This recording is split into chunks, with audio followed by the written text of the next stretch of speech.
Deuxième étape maintenant, nous allons devoir rechercher une solution particulière de E. Alors cette solution particulière, on va vous aider. On vous dit de la chercher sous la forme grand A cosinus t plus grand B sinus t. Grand A et grand B seront deux réels que vous allez devoir déterminer. Donc il va bien falloir savoir et comprendre qu'est-ce que ça veut dire d'être solution particulière. Donc ça veut dire que si je remplace G dans l'équation différentielle, si elle prend la place du X, donc déjà on le voit, ici G va pouvoir prendre la place de X, mais il va nous manquer de données. On va avoir besoin de X secondes, c'est-à-dire de G secondes, et également de X prime, c'est-à-dire G prime. Donc on est obligé de faire ces calculs annexes. Donc G de t, il valait A cosinus t plus B sinus t, donc pour calculer G prime, on va utiliser le cercle trigonométrique, sachant qu'on sait que sur ce cercle trigonométrique, si on veut la dériver, on va descendre, comme ceci.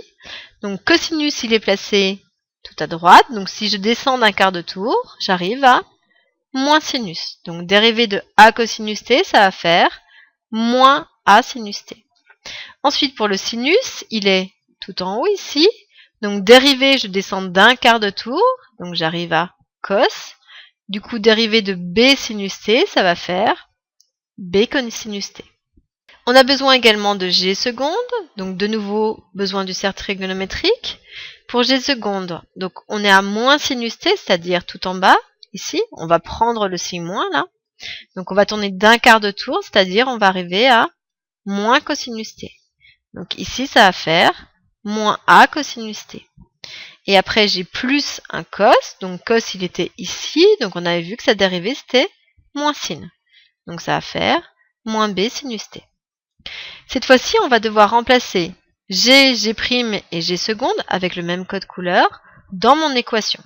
Donc si je remplace directement, ça va faire G secondes moins 2G' plus 5G qui doit forcément être égal au second membre, c'est-à-dire 5 cosinus t.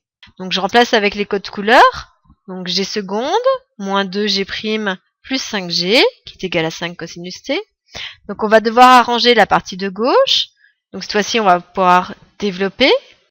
Les premières parenthèses blanches ici sont inutiles. Donc on va commencer par moins A cosinus t moins B sinus t. Donc on va donner moins 2 à ces deux éléments bleus. Donc moins, on va récupérer plus 2A sinus t. Et moins, plus, ça va faire moins 2B cosinus t. Ensuite, on va distribuer 5 à ce qui est en vert. Donc ça va faire plus 5A cosinus t. Et ensuite, plus 5B sinus t qui toujours est égal au second membre. Donc j'ai enlevé toutes les couleurs. Qu'est-ce qu'on va devoir faire maintenant? Comme c'est une histoire avec du cos et du sin, on va devoir regrouper les cos ensemble et on va devoir regrouper les sin ensemble. Donc les cos, on va les faire apparaître en rose, ils sont ici. Donc on va pouvoir mettre cos en facteur. De quoi? Première chose, on en avait moins A, ensuite moins 2B, plus 5A, tout ça fois cosinus t. Et en sinus, on avait tout ce qui est en vert, donc on va aussi mettre sinus en facteur puisqu'il apparaît dans chacun de ces éléments. Premier élément de moins B, plus 2A, plus 5B, fois le sinus qui est toujours égal à 5 cosinus t. Donc on va simplifier ce qui est entre parenthèses, puisqu'on voyait moins A plus 5A, ça va faire 4A moins 2B cosinus t.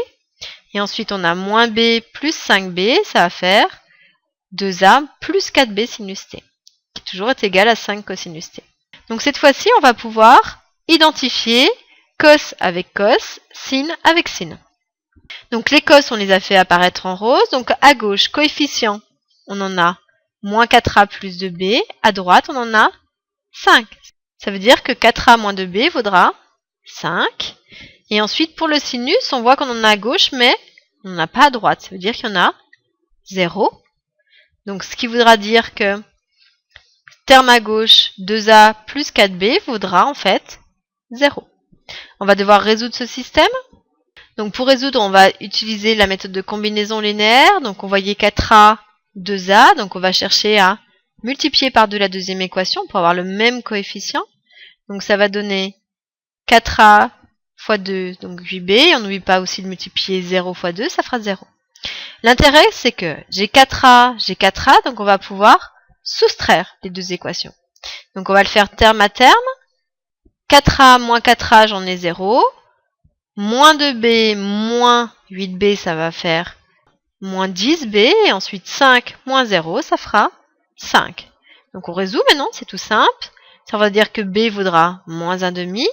Maintenant que j'ai b, on va pouvoir remplacer dans la première équation. Ici, le b qui était là. Donc on va devoir calculer 4a moins 2 fois moins 0,5 égale 5. Donc on fait attention, moins, ça veut dire plus, 2 fois 0,5 ça fait 1, donc on va avoir 4a plus 1 qui va être égal à 5, petite équation, 4a vaudra 4, donc 4 vaudra 1.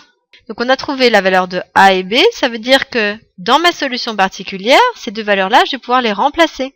Donc il vaudra a cosinus t, c'est-à-dire cosinus t plus b, donc moins 1 demi de sinus t. Donc voici la forme de la solution particulière de cette équation différentielle.